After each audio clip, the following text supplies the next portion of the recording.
예, 안녕하세요. 바플TV 유승권입니다. 예, 반갑습니다.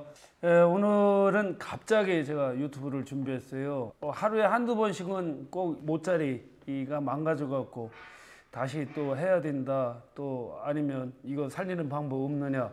그런 전화가 요새 많이 옵니다. 그래서 요새 육묘, 하우스 육묘 하시는 것도 많이들 거기서 하시는데 예, 온도 관리가 필요한데 우리가 하루 24시간 작물의 생육에 대한 변화 온도 이런 부분들을 관리를 제대로 아시는 분들이 없으시더라는 얘기죠. 그래서 오늘은 짧은 시간입니다만은 그 부분에 대해서 벼 육묘 온도 관리에 대해서 설명을 하고자 해서 그 유튜브를 준비했습니다. 지금 앞에 저 사진 보시면 같은 날 우리 종자 침지하고요, 같은 날 치상하고 다 한 겁니다. 근데 이렇게 이제 차이가 있습니다. 예, 웃자랐죠. 매트 형성 뭐 당연히 안 돼 있을 거예요. 근데 옆에 있는 면은 아주 지금 잘 돼 있어요. 뭐 이파리가 지금 한 2.5엽에서 한 3엽 정도 진행이 됐고 키도 적당하고 뭐 바로 지금 이양을 해도 손색이 없는 뭐라고 이렇게 설명드릴 수가 있고요. 이게 바로 온도 관리 때문에 그렇습니다. 온도 관리. 자, 여기 보시면 벼 생육기별 적정 온도가 있어요. 발화기 때는 뭐 30도 내에서 발화가 좋고요.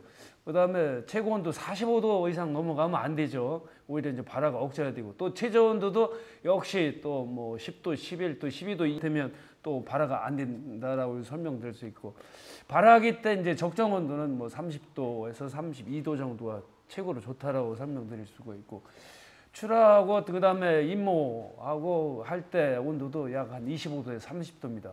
자, 벼는 말입니다. 따뜻한 온도를 좋아합니다. 고온성 작물이라고 말씀드릴 수가 있는 거고요. 그러면 요것만 봐도 있죠. 우리가 온도 관리를 어떻게 해야 되는 걸 알 수가 있겠습니다. 그래서 여기 보시면 벼 육매 온도 관리는 오전에는 말입니다. 28도에서 30도를 줘서 광효율을 최고로 좋게끔 해주는 게 좋습니다. 자, 우리가 강합성 할 때 빛을 이용해서 뭘 만들죠? 바로 화학 에너지를 만드는 거예요. 화학 에너지는 뭐죠? 우리가 이제 저분자 물질, 물하고 이산화탄소, 빛하고 강합성을 통해서 고분자 물질, 설탕, 녹말이라든가 포도당을 만들죠. 자, 요게 바로 오전에 하는 일입니다. 28도에서 30도 정도. 요때 요 정도가 광효율이 가장 좋아요. 자, 그렇게 하고 이제 오후에는 어떻게 되죠? 제가 이제 오늘 중점적으로 말씀드리고 싶은 거는 오후 온도도 계속 뜨거워 버려요. 뜨거워. 오후 온도도 계속 30도가 넘어가 버리면 어떻게 돼요?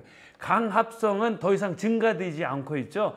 예, 몸이 뜨거워지니까 이제 자기 몸을 식히기 위해서 오전에 강합성 해놓은 걸 다시 포도당으로 녹여 자기 몸 식히는 데 써버린다는 얘기예요. 그러면 어떻게 될까요?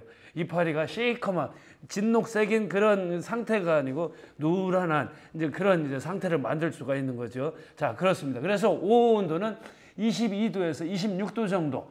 오전에 만들어 놓은 포도당을 녹말로 저장을 해놓고 있는 그런 상태를 만들어 줘야 된다라고 설명드릴 수가 있는 거고요. 자, 그렇게 하면 이제 그대로 이제 저장을 하고 있다가 해 떨어지고 일부러 4시간을 갖다가 우리가 전반의 온도라 그래. 자, 이제 낮에는 우리가 강합성도 하고 호흡도 합니다.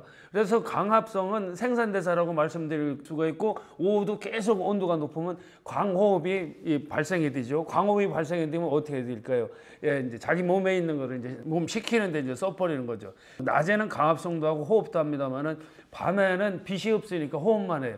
이제 보십시오. 전반의 온도 4시간 동안 이제 호흡만 하니까 어떻게 돼요? 여기서 바로 녹말이 포도당으로 바뀌고 포도당이 바로 이제 미토콘드리아에서 호흡을 통해서 ATP라는 에너지를 만드는 겁니다. 근데 밤에 전반의 온도 4시간 동안 우리가 오후 온도를 높게 두면 어떻게 될까요? 우리가 호흡할 때 에너지를 못 만드는 현상이 이제 나타나게 되죠. 그렇게 되면 어떻게 될까요? 말 그대로 있죠. 뿌리, 매트 형성 현찮고 이파리에 녹색으로 못 만들고 줄기, 잎 역시 우리가 튼튼하게 만들지 못한다라는 그런 얘기가 나옵니다. 결국 아까 이제 그림 하나 보여드렸는데 후반의 온도, 최저 온도죠. 하루 중에 이제 최저 온도를 높여주기 위해서 열풍기를 떼셨던 것 같습니다. 이렇게 되면 어떻게 돼요? 17, 18도 이렇게 올라가 버리면 말 그대로 그냥 웃자람 현상만 생기게 되는 거죠. 그래서 후반의 온도는 우리가 보통 이제 12도에서 뭐 14도, 뭐 16도 요 정도가 좀 딱 맞다라고 보는 겁니다. 자, 결론적으로 말씀드리면 오전은 30도 가까이 들어왔고 녹말을 생산하는데 최대한 많이 할 수 있게끔 오전은 30도 정도 두고 오후에는 요거를 갖다가 가만히 저장해 놓을 수 있게끔 좀 약간 좀 서늘하게 관리를 해주시고, 그 다음에 전반의 온도는 후반의 온도보다도 2, 3도 정도 더 높게 해주시면 ATP 에너지를 만들게 되죠. 여기서 만들어진 에너지 갖고 뿌리라든가 줄기라든가 잎이라든가 그걸 튼튼하게 한다라고 설명드릴 수가 있고요. 그 다음에 후반의 온도는 웃잘하지 않게끔 관리하는 게 또 되게 중요하다라고 이렇게 설명드릴 수가 있겠습니다.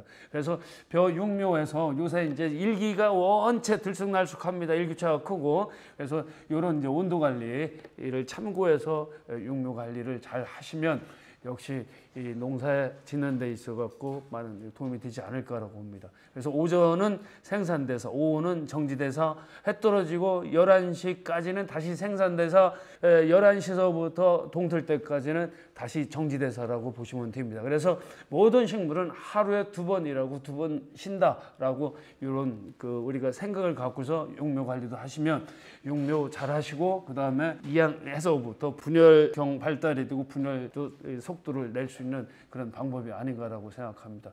그래서 오늘 바풀 TV는 벼의 육묘에서 있어갖고 온도 관리에 대해서 설명해 드렸습니다. 자, 여러분 마치겠습니다. 예, 고맙습니다.